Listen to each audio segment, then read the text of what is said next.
Olá, seja muito bem-vindo, muito bem-vinda a mais um resumão onde eu trago as notícias, reflexões e aprendizados da semana, tudo resumidinho para você começar bem o seu final de semana, bem informado, informada sobre o que aconteceu. Bom, como vocês sabem, a semana passada, na verdade as 2 semanas, acabou o BBB, mas a gente já está viciado em um novo programa de eliminação. A CPI da Covid. Oh, estamos todos vidrados, querendo saber quando é que vai ser eliminado, o que é que está rolando por trás, as intrigas todas que acontecem essa semana. Uma semana agitada na CPI, digna de chamar do Brasil of Cards, né? Algo bem complexo. A gente teve depoimento do ex-secretário Van Garten, é isso? Van Garten, eu faço questão de falar o nome dele errado, porque merece. Foi lá contar um pouquinho de mentira na CPI, ele tinha dado entrevistas para Veja, contando um pouco sobre as dificuldades ou as decisões do governo de não levar tão a sério a Covid. Depois, na hora do depoimento, ele desmentiu um pouco, ele suavizou, mas ele deixou sim claro que o governo teve contato com a Pfizer durante o ano passado em algumas oportunidades e que houve oferta da vacina. Ainda não tinha ficado tão claro quanto havia tido essa oferta, mas isso ficou muito bem esclarecido no dia seguinte, quando um executivo da Pfizer, CEO da América Latina, veio nos trazer a notícia de que a Pfizer havia oferecido vacinas para o Brasil 6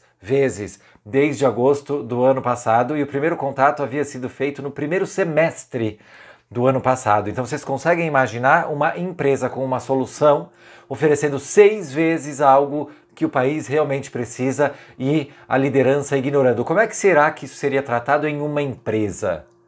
Como será que esses times ficariam, essa liderança ficaria? E a gente está ansioso, obviamente, pelo depoimento do ex-ministro Pazuello, mas parece que ele não vai falar nada, porque o ministro do STF, Lewandowski, numa reviravolta maravilhosa, digna de séries de investigação policial e política, ele deu o habeas corpus para Pazuello, não para que ele não possa, para que ele possa não comparecer à CPI, mas que ele pode ir lá e não falar nada. Porque faz muita diferença ele ir lá ficar sentado e não falar nada, porque a gente queria mesmo ver a fuça dele sentado e não saber o que ele fala. Brasil, Brasil, me ajuda a te ajudar, colega. Falando em Me Ajuda a Te Ajudar, também vale ressaltar que a Polícia Federal, nessa semana, pediu para abrir um inquérito contra outro ministro do STF, o Dias Toffoli, porque, de acordo com a delação premiada do querido ex-governador Sérgio Cabral, ele diz que Dias Toffoli recebeu 4 milhões de reais para proteger, para favorecer prefeitos do Rio de Janeiro, prefeitos fluminenses. A gente não sabe se é verdade, porque afinal de contas é difícil confiar no Sérgio Cabral, mas olha aí que maravilha, cada vez mais as tramas se fechando. Ainda sobre política, agora falando sério, infelizmente, o prefeito de São Paulo, Bruno Covas, está em uma situação de saúde irreversível, então mando aqui meus sentimentos para sua família, que vocês possam achar algum conforto na história que vocês criaram juntos, como ser humano que você foi com sua família, independente do político e de qualquer integração social, mas sim a tua familiar. Agora, voltando para a corona, vamos pensar um pouco como seria se o Brasil tivesse levado a sério a vacina e tudo isso, não é? O Brasil, estamos falando, obviamente, sobre o nosso querido presidente e os seus liderados. Talvez essa notícia poderia ser nossa.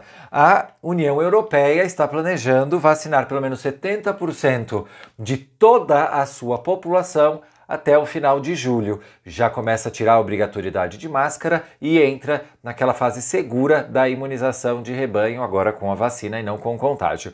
Ou poderia ser essa outra dos Estados Unidos, que tem o objetivo de vacinar a sua população, 70% da população, até o dia 4 de julho, onde já o governo começou a flexibilizar muito as normas de uso de máscara. Na verdade, nem é mais obrigatório utilizar máscara, já pode haver reuniões em grupos maiores e quando as pessoas foram vacinadas não tem limite máximo de pessoas. Agora, olha que interessante. Os Estados Unidos está tão adiantado na vacinação e no volume de oferta de vacinas que eles estão tentando fazer com que as pessoas venham se vacinar e tem gente que está meio com preguiça, sei lá. Então, olha só o que o estado de Ohio fez. Eles criaram uma campanha para que as pessoas vão se vacinar, premiando, sorteando $1 milhão por semana entre as pessoas que vão se vacinar em Ohio. Isso só vale para moradores maiores de 18 anos, mas a cada semana, por 5 semanas, eles vão sortear $1 milhão entre as pessoas que forem vacinadas. Parece um sonho para nós, né? A gente está quase pagando para ser vacinado, lá eles estão pagando para você ir vacinar. Outra notícia interessante, algumas vezes aqui nas últimas semanas eu trouxe informações sobre vai ter censo, não vai ter censo, ia ser adiado, ia contratar pessoas, aí o STF mandou fazer agora, o IBGE comunicou o STF pedindo que seja realmente realizado o censo no ano que vem e não agora, porque não teria estrutura e com Covid, etc. Então, aparentemente, não vai ter censo esse ano, vai ter censo só no ano que vem. Agora vamos um pouquinho para a internacional. Foi desvendada uma rede de 200 mil pessoas que faziam e publicavam avaliações falsas sobre produtos na Amazon. A Amazon, maior site de compras online do mundo. Então, 200 mil pessoas colocavam avaliações sobre determinados produtos para receber o produto gratuito em troca. E aí, eu sou um consumidor bastante frequente de compras online, quem for vai me entender, a gente entra e olha mais ou menos a avaliação do que é um bom produto. E então tinha 200 mil pessoas lá colocando avaliações falsas. Olha só que sacanagem. Então minha dica para você quando vai fazer compra online, não olha as avaliações positivas. Leia as avaliações negativas. Abre a janelinha lá das avaliações e vai lá em quem coloca nota 1 e 2. Tá? E aí você lê quantas pessoas tem e qual é o tipo de problema que esse produto tem. Porque muita gente coloca o 5, não sei, a gente não pegou nenhuma rede no Brasil fazendo essa avaliação negativa, mas normalmente você consegue olhar o risco do teu produto olhando pelo lado negativo. Agora, sobre o mundo do trabalho aqui, duas pessoas falando bobagem grande, bobagem pesada. O CEO do JP Morgan, aquele banco que as pessoas falam que ficam doentes, que trabalham 550 horas por semana, que não aguentam mais, que cada trimestre tem um flash maravilhoso falando como exploram as pessoas, ele diz que não aguenta mais essa coisa de home office, que ele não quer mais ter reunião por Zoom e que ele quer levar todo mundo para o escritório e que em setembro ou outubro tudo vai estar exatamente como era antes, demonstrando que ele não tem a menor capacidade de compreender os caminhos do futuro do trabalho. Mas ele não está só nisso, porque outra pessoa, o querido Sandeep Mathrani, que é o CEO do WeWork, disse essa coisa maravilhosa. Há uma maneira fácil de identificar os seus funcionários mais engajados. São aqueles que querem voltar ao escritório, porque os menos engajados estão muito confortáveis trabalhando de casa. Meu querido Sandeep, primeiro, o seu negócio é baseado em pessoas trabalharem no escritório. Então, já tem um grande viés aqui, um grande conflito de interesses ao você falar essa grande que você falou.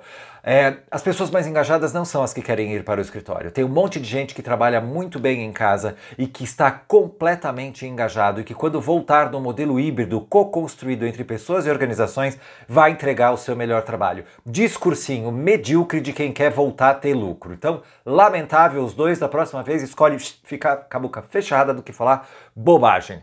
Muito bem, uma situação muito importante e preocupante no Brasil. Nessa semana, a Universidade Federal do Rio de Janeiro, UFRJ, comunicou que tem risco de fechar suas atividades ainda em 2021 por falta de verba. O UFRJ é uma das mais tradicionais universidades do país. Esse é um caso bem grave, porque situações parecidas estão acontecendo em Goiás e em Brasília, tá? Nas universidades federais.